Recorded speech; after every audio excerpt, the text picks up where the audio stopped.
Welcome to Astronomy Daily. I'm your host, Anna. Today we have an exciting lineup of news from the world of space exploration. We'll kick things off with updates on SpaceX's Starship preparations, then delve into groundbreaking discoveries from the James Webb Space Telescope. Up next, we'll explore the latest achievements from China's Tiangong space station, including a recent spacewalk. And finally, we'll look at some fascinating advancements in CubeSat propulsion technologies. Let's dive into the cosmos and see what's happening out there. SpaceX is making remarkable progress on preparations for the fifth flight of its revolutionary Starship program. One of the major tasks they're focusing on is replacing the heat shield on Ship 30. Over the past few weeks, they've been adding new ablative material and stronger tiles to the ship.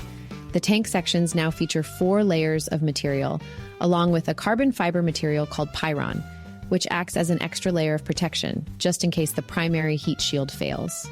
In addition to the work on Ship 30, SpaceX is gearing up for a static fire test of Booster 12. This booster has been in Mega Bay 1 since January and could be rolled out as early as July 8th or 9. However, with Hurricane Beryl posing a threat, this could be delayed if Highway 4 gets flooded. SpaceX has already requested closures for testing on July 9th, 10, and 11, during which Booster 12 will undergo a 33-engine static fire test. While these immediate tasks are critical, SpaceX is also making significant strides in long-term planning, particularly with Orbital Launch Pad B.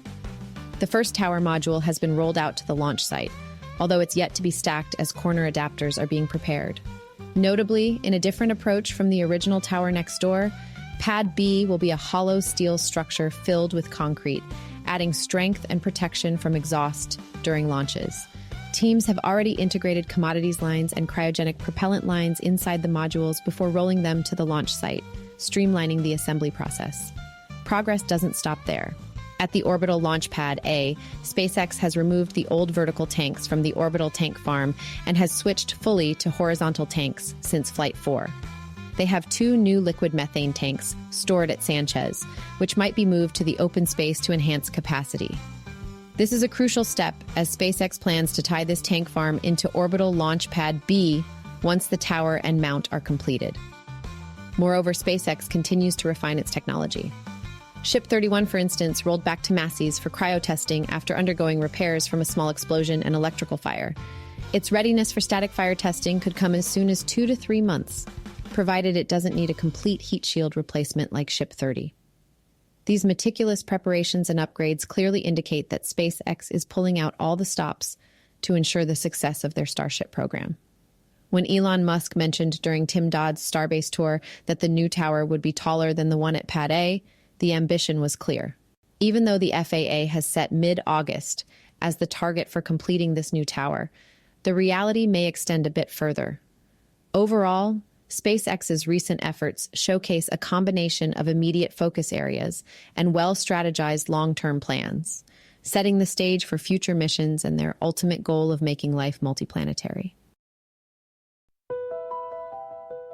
Astronomers using NASA's James Webb Space Telescope have made a surprising discovery that is rewriting our understanding of cosmic history. They've found that spiral galaxies were more common in the early universe than previously believed. This revelation challenges earlier assumptions about the timeline of galaxy formation and suggests that the process occurred much faster than we thought. For a long time, scientists believed that most spiral galaxies, including our own Milky Way, developed around 6 to 7 billion years after the universe formed. However, new research from the University of Missouri reveals that these galaxies were already prevalent as early as 2 billion years after the universe's inception. This groundbreaking finding indicates a much quicker rate of galaxy formation and evolution. This insight is crucial because it provides a more comprehensive picture of how spiral galaxies like the Milky Way came to be. Understanding when and how these galaxies formed helps astronomers piece together the broader history and evolution of the cosmos.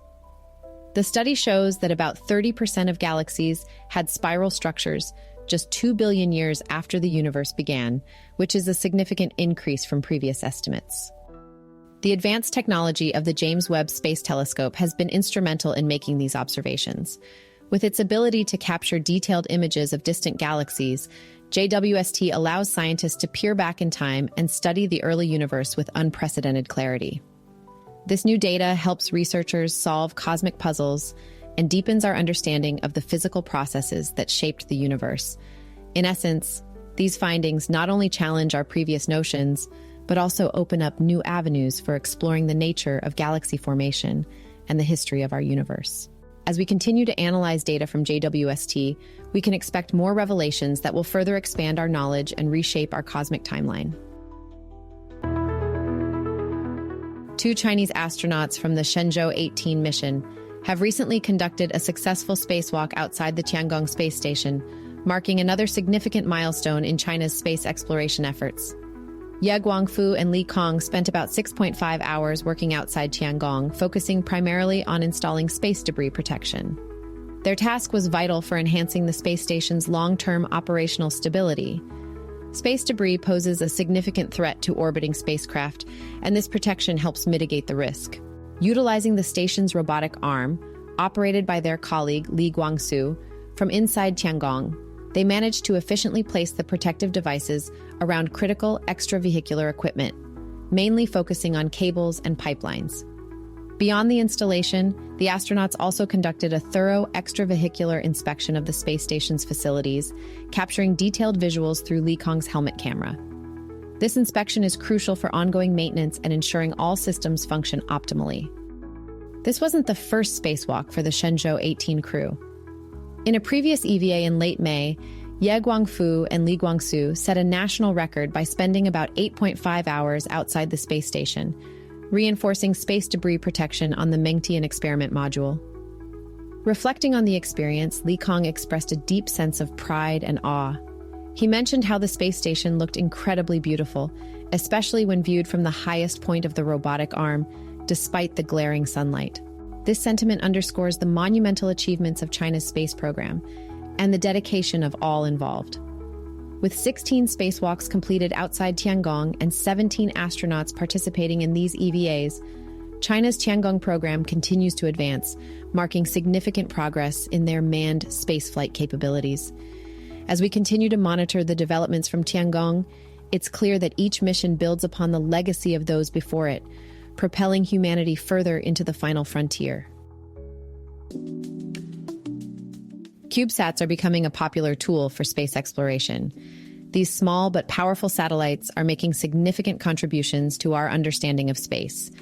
However, one notable challenge that's been limiting their potential is propulsion.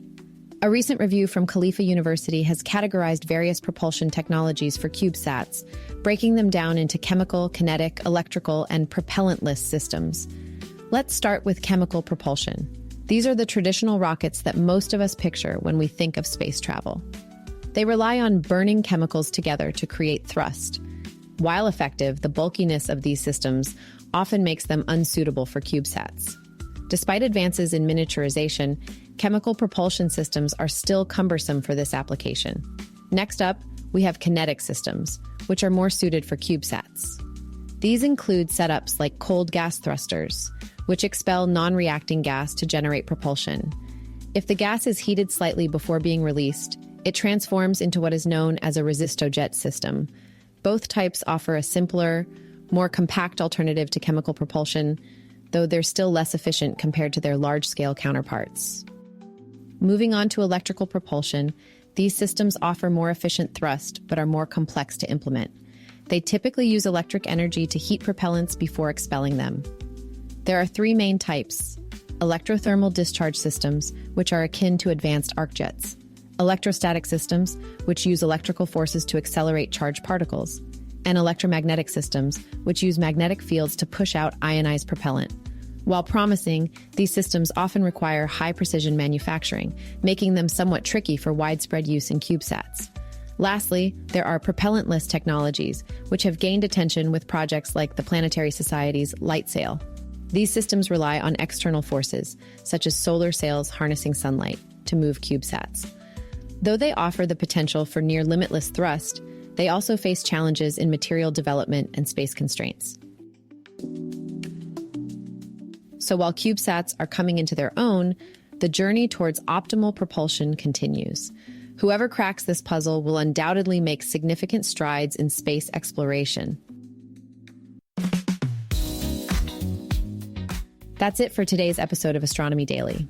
I hope you found our updates on SpaceX, the Webb Telescope, China's Tiangong station, and CubeSat technologies as fascinating as I did. Don't forget to visit our website at astronomy.daily.io for all our podcast episodes and the latest space news. You can also follow us on Facebook, X, and TikTok for more updates. Until next time, keep looking up.